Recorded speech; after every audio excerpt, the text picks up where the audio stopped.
Tom Box, I'm here with Team Bordeaux, and we have the Nekroz King. So, featured from before, of course.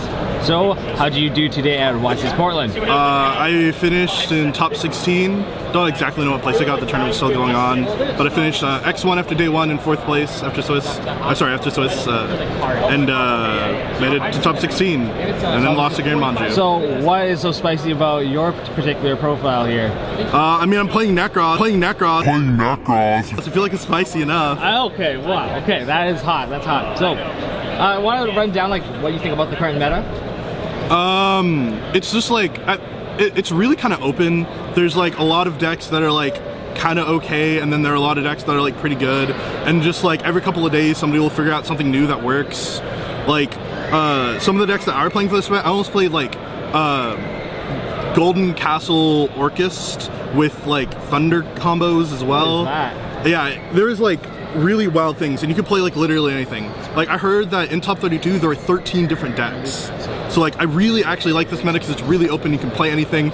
All the combo decks just lose to single hand trap. So like you can take the risk to play combo and then instantly win. But like if you don't and you get interrupted, then like you can't do anything Sadly, at all. this is only before the fall. Yeah, and this is before like the end of all combo decks. That's why I'm gonna dub it as now. But since you have Nekroz, you know what? I want to give up some shoutouts right now because... Alright, yeah, so first gotta shout out KGT Connections. They're my sponsors. Give me all this nice stuff. Shout outs to Destin Caspi and Tristan Bridges and Matthew Bauer. I tested with them extensively. Like I definitely wouldn't be here without all that experience. A shout out to the Rainy crew. Hanging out with you guys was fun, and I'm really excited to see that a lot of you guys did really well at this event, and I hope you guys like keep going and strive for better. Shout out to the Remy Savannah Crusade. I don't know what to call that, but you guys are always nice to hang out with, and like everybody at the Yu-Gi-Oh Outlet, Sam Elliker, Quincy Wade. Wow, I'm sure I got more, but I really suck at them. Kyle Lopez. We can give a shout out to Kyle Lopez since I forgot him last time. Alright, well your mats right now on fire because of your deck, so let's go into that right now. Alright, so we got 3 Nekroz Embryonic, 2 Trish, 2 Valk. Yeah, I mean, it's like a pretty standard for like what you see of Nekroz nowadays. I would never play anything less than 2 Valk, and I almost cut a Trish to play the 3rd in like control matchups. Searching 2 so you can summon 1 and then protect the other one. Okay. We got 3 Chalice Slime and a Ben 10. You should always want to make sure you see this card. If you're not, this card's like Ray. If you're not seeing it, you're losing. If you're burning it incorrectly, then you're losing. And then Ben 10's because I play the Vanities Ruler, like Jin Lock combo. It's just like the most consistent. Like Zaborg's like really strong, and you do pretty much instantly win because you had 5 cards to your hand of Zaborg. But you can search this card, and you can't search the other one. Okay. You got 3 Manju. Just so you want to make sure that you like have the most consistent hands possible. It sometimes clashes with this, but like not super often. Considering this card's just searchable off 2 cards. Like, I mean, like summonable off of like 2 cards. Shirts, 2, 2, 1. I was really tempted to play like a smaller engine that I figured out you could do, where you just cut these, and you just play this, and then you can also like cut this. You put like barely any, and you just can use Chalice Slime like once or twice. But in the end, I just really wanted to be able to like grind harder. Like drawing these cards is just like awful, but then like not playing enough of them like sucks too. It's just a weird dichotomy. Like these cards, I really actually don't like them that much, but they're just like the best. They're kind of like Dangers, where like they're the best at what they do, but like nobody really likes them all that much. Then spells, like we got like 6 of the most broken spells to exist in the game. Ritual spells, 2, 2, 1, and 1. This card is like the greatest extender this deck has. Just giving you a bazillion extra searches and like infinite ritual spells just means that, you know, it doesn't matter if you run out of these, you'll have this. How does that work? Okay, so this card, if it's ever in the graveyard, you can send an incantation on the field or your hand to the graveyard to add it back to the hand and summon another incantation from the deck. And the incantation you summon will get its effect too. So like the best play you can do is like if you open these, you ditch this off of this to summon an incantation, and then you send that incantation in the graveyard to add this back to your hand and summon another one. So you just lost nothing, but you got a monster and you got 2 searches. So like by far, it's like really strong. I really wanted to cut it just because I wanted to cut all the incantations out, but I just couldn't do it. This only being at 1 came up a lot, and I don't think it can play more, just because like it would require me to play more extra cards that I don't want to play. But it actually came up more than once that I wanted it back.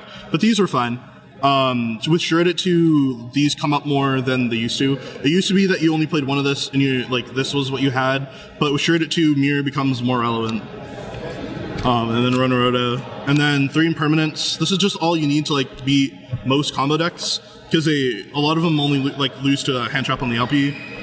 So like I played 3 combo decks, 4 if you include Pendulum, but I was talking about like Crusadia Thunder, and they all just like instantly lost to this card, and it's just like the best hand trap for what I'm looking for. And then extra deck. Yeah, let's take a look. All right, so we got the BLS Link and Mermaid, which I never summoned these here, but this came up all the time in testing. I was actually playing 2, but I wanted to cut 1 to make space because it came up a lot, but like not enough. Dweller, Exciton, Nyarla, Azathoth. I wish these were like really good, and they actually came up a few times, but I wish they were Tornado Dragon and something else, just because I really wanted Tornado Dragon. Elder Entity Ents, this came up a lot more than it's ever come up in testing. I was like about to cut it, decided I didn't want to lose to like Saki things, and then, but yeah, it came up. Yeah, Tzolk'in, Heralds, Swamp Boy, that came up oddly enough as a Kaleidoscope target, because I banished everything else, and then 3 Super Poly targets. You just don't want to lose to Trishula and your own Extravagance, so you got to play like more than 1. I didn't have a problem with it. I kind of wish I played Violet Chimera. And then side deck, 3 Chicken Nuggies, 3 of like the best blowout monster in the game. Every control matchup just got destroyed by this card. So for Manju, which I guess is a control. This, I never actually ended up using it for its effect, but it's a ritual spell in a monster form.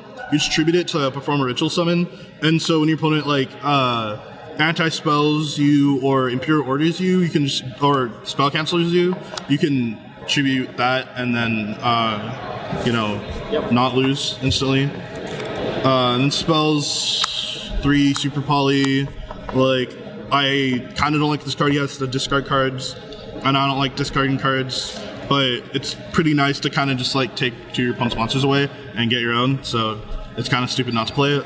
And then 2 Twins, just because I was also playing the Denkos. If you signed up for DES qualifier number 10, and then the other reason I only played 2 choices here is because I play this, which is definitely the best card in the whole deck. It's the second time I've seen this one in a profile. Yeah, so you target spell in your opponent's graveyard, you banish it, and you negate like all their spells for the rest of the turn. My opponent in like the round before the last round of round 7 was playing Striker, and he opened 3 Foolish Burial Goods, 2 Engage, and the multi-roll after I went first. I just like had this and Unicorn and like a Valken passed. And so he like Foolish Goods his Metal Fusion, he activated his multi-roll, activates effect, and I banished his Metal Fusion with this, and just like looked at his hand to engages, like knowing that he had game, but this card's just like the complete annihilation. I love it.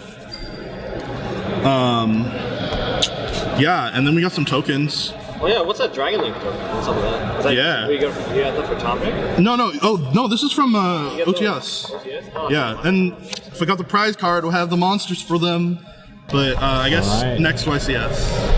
Thank you so much, Nekroz King. I think you're the only person with that many tops with Nekroz so far. I think Manav has more tops with Nekroz than me. He played back in the day. Well, I'm talking about current format. Manav, he's the iconic striker guy right now. That's true. All right. Thank you so much. Yeah, thank you. If you guys enjoyed this video, don't forget to hit that thumbs up and subscribe, ding notification bell, check out Team Portal. That's right. And check out KGT Connections. There you go. Another shout out for you guys as well. And I'll see you guys in the next one.